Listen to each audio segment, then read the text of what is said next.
Hi, everybody. I want to talk to you about triplicity rulers.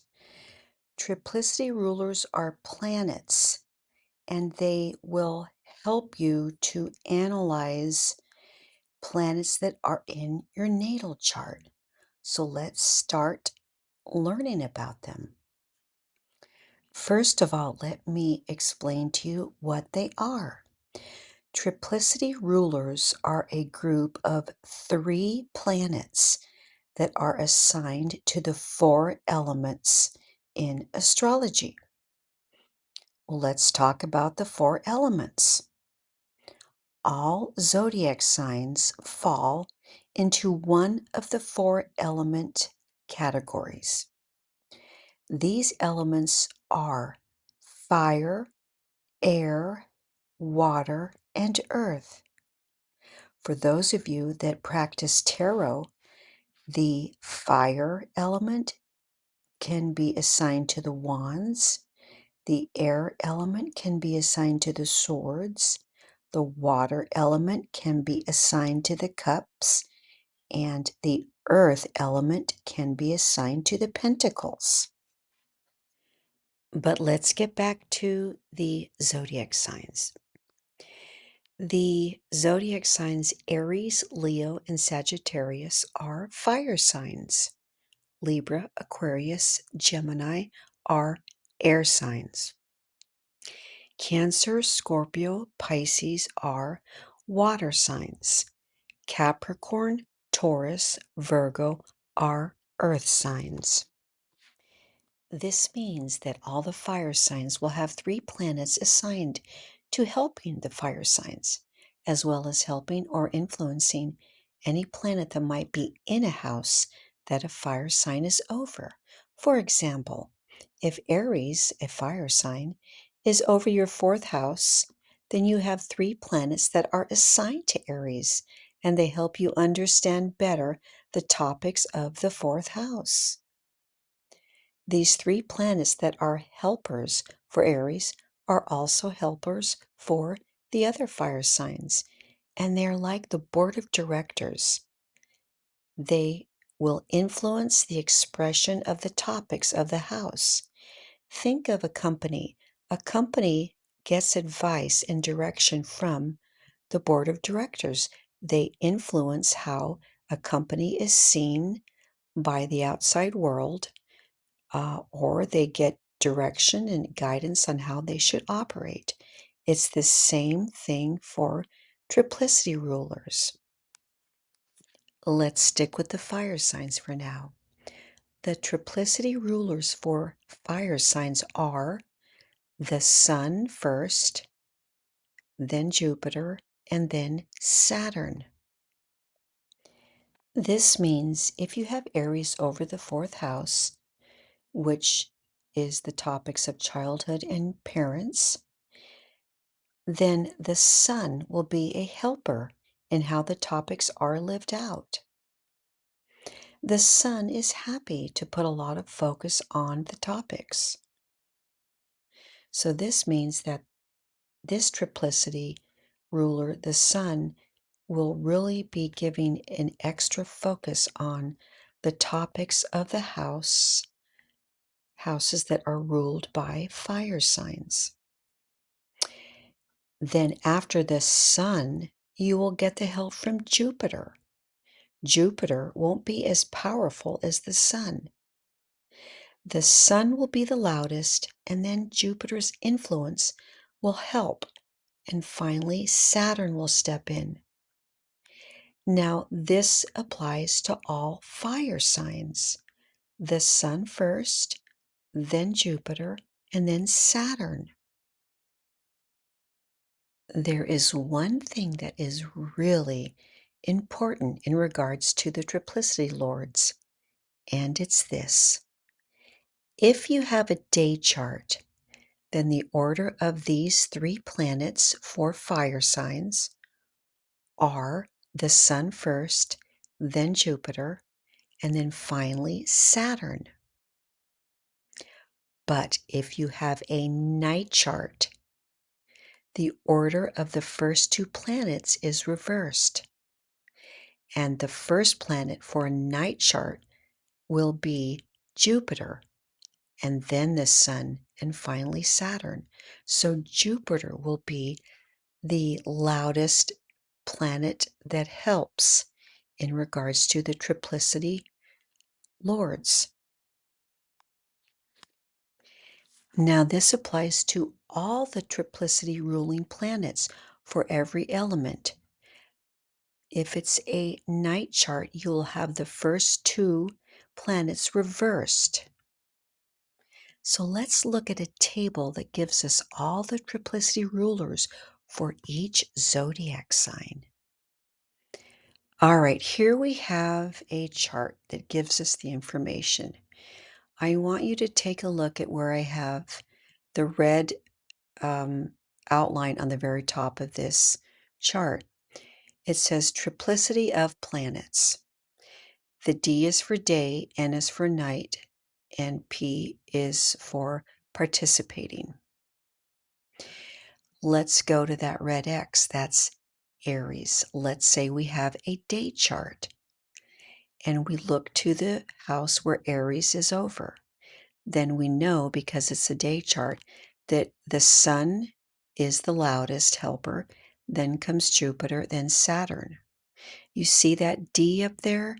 That's telling you in a day chart, the Sun is number one. But let's say we're looking at Aries and you happen to have a night chart. Then we look to the house where Aries rules, and if we have a night chart, we go over to the triplicity rulers and we see that Jupiter is first, then the Sun, and then Saturn. And if we look up to that N, it's telling you if you have a night chart, Jupiter is first, and then the Sun, and then Saturn. Let's say we were looking to find the triplicity rulers for the zodiac sign Capricorn, which could be in, which is somewhere in your natal chart as well. You've got Aries and you've got Capricorn. So let's say you want to find out what are the helping planets for Capricorn, and really for all other earth signs, which would be Taurus and Virgo. So we go to Capricorn where it's X'd in blue, and if we have a day chart, then Venus is the loudest helper, then the moon, and then Mars. However, if we have a night chart, then the moon is the loudest, the first helper, then Venus, and then Mars. Now, one thing about the participating planet, which is the third one, it always stays in that order. It always will be the third one. It's only the first and the second that will flip-flop based on whether you have a day or a night chart.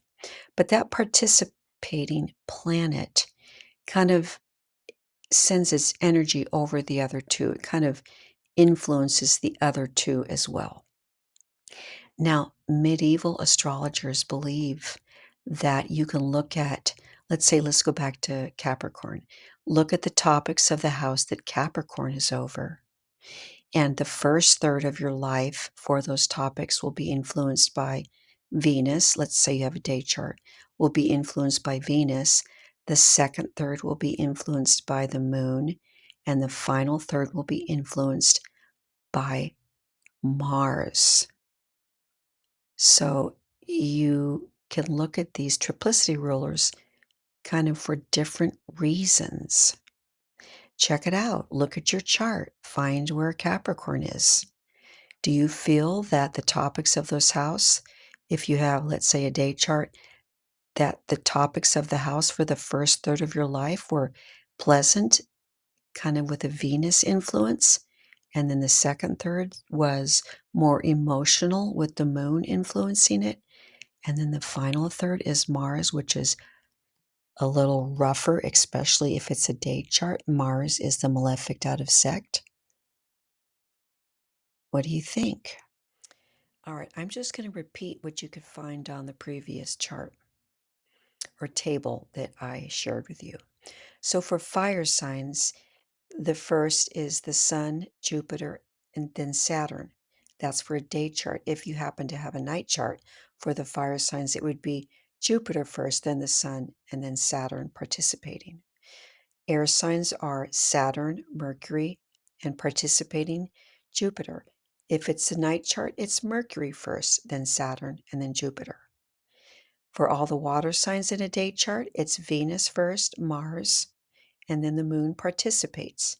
But if you have a night chart, it's Mars first, then Venus, and then the moon. All earth signs in a day chart would be Venus first, then the moon, and then Mars participates. For a night chart, it would be the moon first, then Venus, and then Mars. Now, let's practice with some real charts, or a real chart. All right, we are looking at Angelina Jolie's birth chart. First off, I'm going to find if it's a day or a night chart. And this is a day chart because the sun is above the ascendant and descendant line. So let's look at the first house, which has Cancer over it, circled in blue. Now, Cancer is a water sign, and because it's a day chart, then the triplicity rulers are Venus is first, Mars is next, and then participating is the moon. So this means that this house with Saturn in it and Venus in it is going to have, as well as her appearance, her personality, her life, she as a person, is going to have a strong influence of Venus, which happens to represent beauty, um, which applies to Angelina. So Venus is the triplicity ruler over this house. So you have Venus is going to soften a bit that Saturn. It's going to give it a Venusy type Saturn vibe. And you have Venus also influencing the natal Venus. And my goodness, that's like a double whammy of Venus there. So you have Venus um, really influencing all the topics of this house, which is her personality, her looks, who she is. People like her, people are attracted to her, which is what Venus does. Next, you have an influence of Mars. Now, Mars can represent surgery and cutting, um, breaking up of friendships and marriages and stuff like that. She's got Mars also influencing that first house, not as powerfully, but it is still going to be in the first house topics. And the first house has a lot to do with your health. And she's had issues where she's needed surgery. So that's a big part of her life. She also has several marriages that have failed with fighting.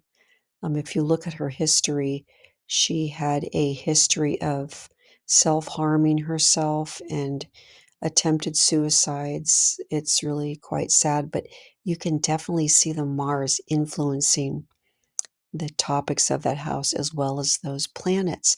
And then cooperating is the moon, and the moon represents your body and your recovery and your health as well, and the mother.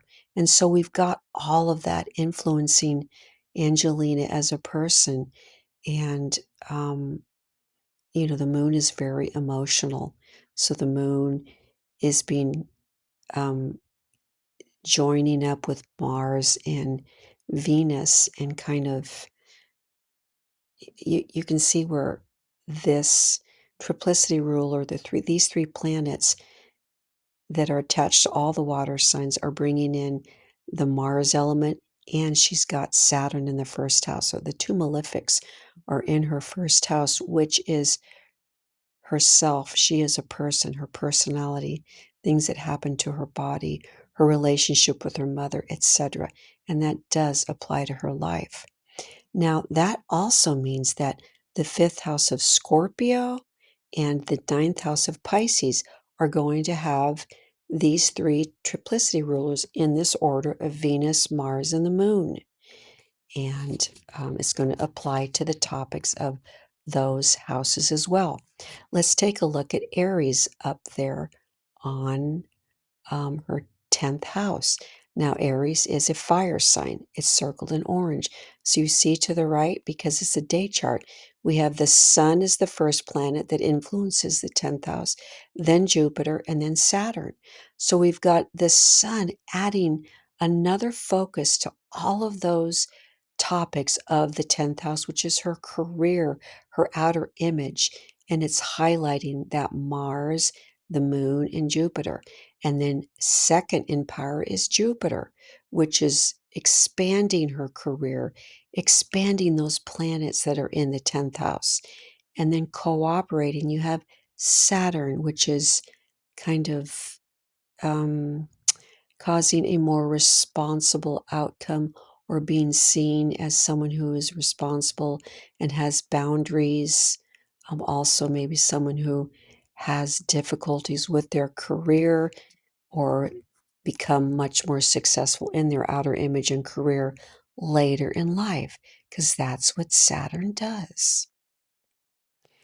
So now that you understand a little better triplicity lords, you have another layer of information to better understand a planet or a house in your chart. Ooh, but one more very important thing about triplicity lords. Whatever the condition of the planet in the triplicity lord is in your natal chart will be the condition of the same planet in the triplicity lord trio of planets. Let me explain that. If you look at your natal chart and you forget about triplicity lords, and you look at Venus, let's say Venus is in its fall, it's in a planet it doesn't do well. Let's say Venus is in a difficult house, which would be the second, the sixth, the eighth, or the 12th, another whammy against Venus. Let's say you have a date chart. That means that Venus is a benefic, but it's not the benefic in favor. So you have a Venus that's really weak and not doing well. So, with that information about your Venus in your natal chart, when you go to all, when you go to a zodiac sign and one of the triplicity lords or planets is Venus, you're going to get the Venus that's in your natal chart. You're going to get that poor performing Venus helping you, as opposed to maybe if you had Venus in your natal chart in real good condition, then when you find Venus as one of the triplicity lords, you would get a Venus that helps you a lot. So it's important to first analyze your natal Venus and know that that's the Venus you are going to get in your triplicity lords if Venus happens to be one of the planets. And also, if you have Venus transiting your chart, the Venus that's transiting your chart is the Venus that is in your natal chart. It's the same condition as the Venus in your natal chart. This applies to every planet, guys. So you got to understand the natal nature of each planet. All right, guys, that wraps up Triplicity Lords. So I hope that you understand and realize that the Triplicity Lords, these three planets, really will help you understand better the topics of each house, and especially will help you fine tune a planet that's in your natal chart. All right, that's it for now. Bye.